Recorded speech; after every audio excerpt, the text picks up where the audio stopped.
Bismillahirrahmanirrahim. Assalamualaikum warahmatullahi wabarakatuh. Perkenalkan, nama saya Sarasmita Ningsih. Saya mahasiswa Pasca Sarjana IAINU Kebumen, Program Magister Manajemen Pendidikan Islam. Dalam hal ini, saya akan mempresentasikan tugas mata kuliah Manajemen Marketing Pendidikan. Tema saya yaitu konsepsi dasar loyalitas pengguna jasa pendidikan Islam. Yang diampu, mata kuliah ini diampu oleh Dr. Bahrul Ilmi SAG MHum. Baiklah, langsung saja. Dalam hal ini, dalam makalah saya memiliki 3 rumusan masalah, yaitu yang pertama, bagaimana pengertian dan konsepsi loyalitas pelanggan pendidikan Islam.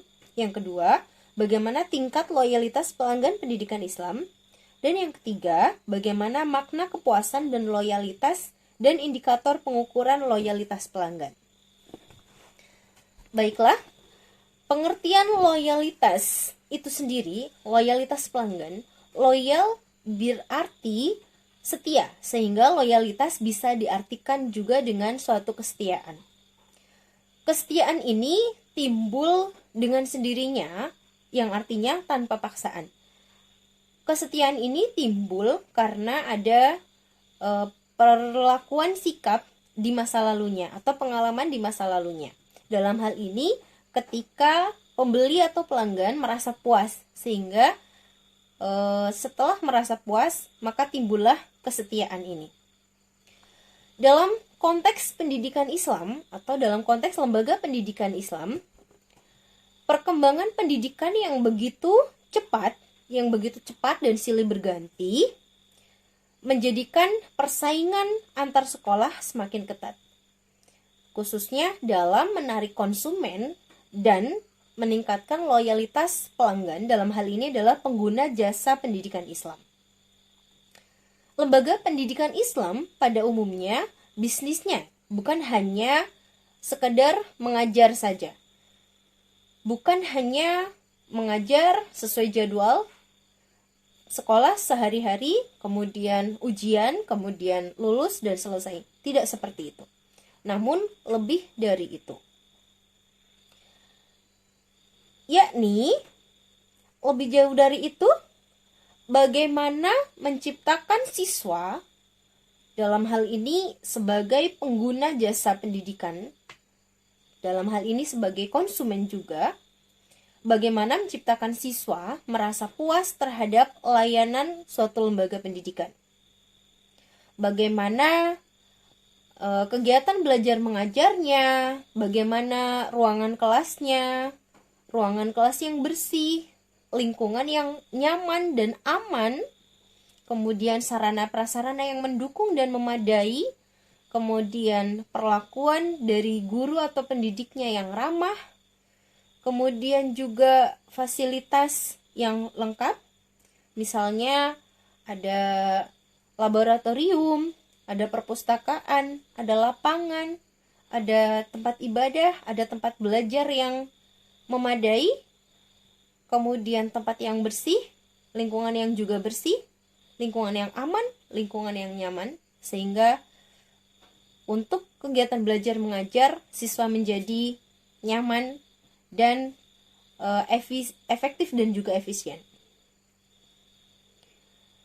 Kemudian, produk yang dihasilkan sekolah berupa lulusan yang diharapkan berkualitas, dan produk ini nantinya siap bersaing di masyarakat luas. Suatu sekolah harus bisa mempertahankan mutu serta keunggulan sekolah demi mempertahankan kepercayaan masyarakat dan loyalitas pelanggannya. Pelanggan dalam lembaga pendidikan Islam dalam hal ini adalah siswa maupun calon siswa dan juga wali murid atau wali siswa dan juga masyarakat luas sebagai pengguna jasa pendidikan. Mutu lembaga pendidikan Islam yaitu pembelajaran yang berkualitas, kemudian sarana dan prasarana, dan juga SDM yang berkualitas. Loyalitas pelanggan dalam hal ini diibaratkan sebagai ruh dalam pemasaran pendidikan Islam, di mana tujuan dari loyalitas pelanggan yaitu untuk mempertahankan pengguna jasa pendidikan Islam. Sehingga strategi yang dilakukan adalah menciptakan citra lembaga agar pengguna jasa pendidikan Islam mampu bertahan dan juga setia dalam menggunakan jasa pendidikan. Konsep yang dilakukan adalah memenuhi segala keinginan, segala kebutuhan, segala tuntutan dari pengguna jasa pendidikan. Nah, loyalitas pelanggan merupakan tujuan inti yang diupayakan dalam pemasaran modern. Kenapa? Karena perusahaan akan mendapatkan keuntungan jangka panjang. Di antara keuntungannya adalah yang pertama, ketika pelanggan merasa puas, ketika konsumen, ketika pengguna jasa pendidikan merasa puas, ketika sudah terjadi loyalitas pelanggan, maka yang diuntungkan dalam hal ini adalah pihak sekolah atau pihak lembaga pendidikan. Yang pertama adalah jika dalam konteksnya perusahaan tadi adalah beberapa keuntungannya yaitu melakukan pembelian ulang, kemudian mengatakan hal yang positif terhadap perusahaan atau terhadap merek tersebut, kemudian akan merekomendasikan orang lain. Begitu juga dengan ketika dikontekskan dalam konteks lembaga pendidikan Islam. Pelanggan yang merasa puas, maka mereka akan melakukan penggunaan ulang, penggunaan kembali jasa pendidikan tersebut, yaitu barangkali dengan menyekolahkan kembali adik dari siswa yang pernah disekolahkan di sana, akan menyekolahkan adik-adiknya sekolah di sana kembali, kemudian akan mengatakan hal yang positif tentang sekolah atau lembaga Islam tersebut, dan kemudian akan merekomendasikan saudara atau tetangganya atau orang lain untuk menyekolahkan anaknya bersekolah di lembaga pendidikan Islam tersebut. Dalam konteks pemasaran, loyalitas merupakan harapan utama yang ingin dicapai oleh perusahaan. Demikian juga dalam lembaga pendidikan Islam. Loyalitas konsumen, loyalitas pelanggan, loyalitas pengguna jasa pendidikan merupakan hal yang ingin dicapai oleh lembaga pendidikan. Kemudian, tingkat dari loyalitas konsumen atau tingkat loyalitas pengguna jasa pendidikan di sini ada 3, yaitu loyalitas kognitif, loyalitas afektif, loyalitas konatif, dan loyalitas tindakan. Kemudian selanjutnya ada makna kepuasan dan loyalitas. Loyalitas seringkali dibahas terutama dalam hal bisnis. Loyalitas mudah sekali sering kita dengar dan sering diucapkan, tetapi untuk mengidentifikasi definisinya itu bukan sesuatu yang mudah. Dalam hal ini, menurut Ciptono, terciptanya kepuasan pelanggan memiliki beberapa manfaat.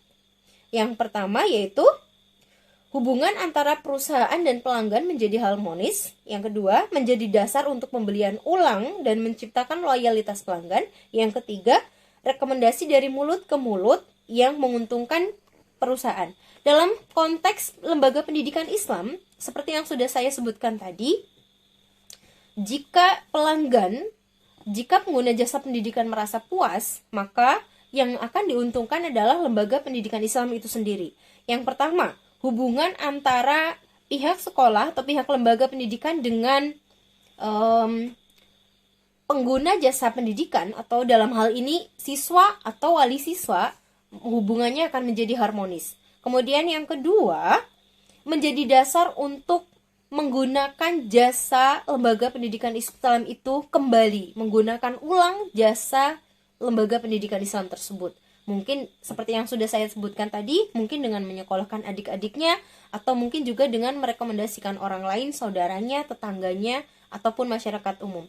Yang ketiga, yaitu yang sudah saya sebutkan tadi, merekomendasikan dari mulut ke mulut, yang itu tentu akan menguntungkan pihak lembaga pendidikan. Kemudian, menurut Ciptono juga, bahwa loyalitas pelanggan itu bisa dilihat melalui indikator pengukuran sebagai berikut, yaitu ada 6 indikator pengukuran menurut Ciptono yang bisa dilihat untuk melihat loyalitas pelanggan. Yang pertama adalah pembelian ulang, yang kedua kebiasaan mengkonsumsi merek tersebut, yang ketiga selalu menyukai merek tersebut, yang keempat tetap memilih merek tersebut, yang kelima yakin bahwa merek tersebut adalah merek yang terbaik, yang keenam merekomendasikan merek tersebut kepada orang lain.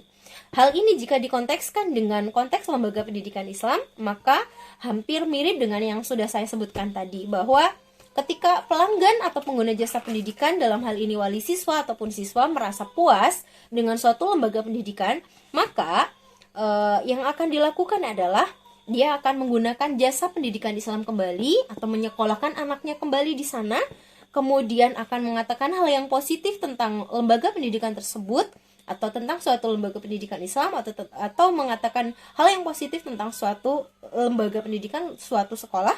Kemudian akan merekomendasikan orang lain untuk menyekolahkan anaknya di lembaga tersebut atau di sekolah tersebut. Sekian yang dapat saya sampaikan.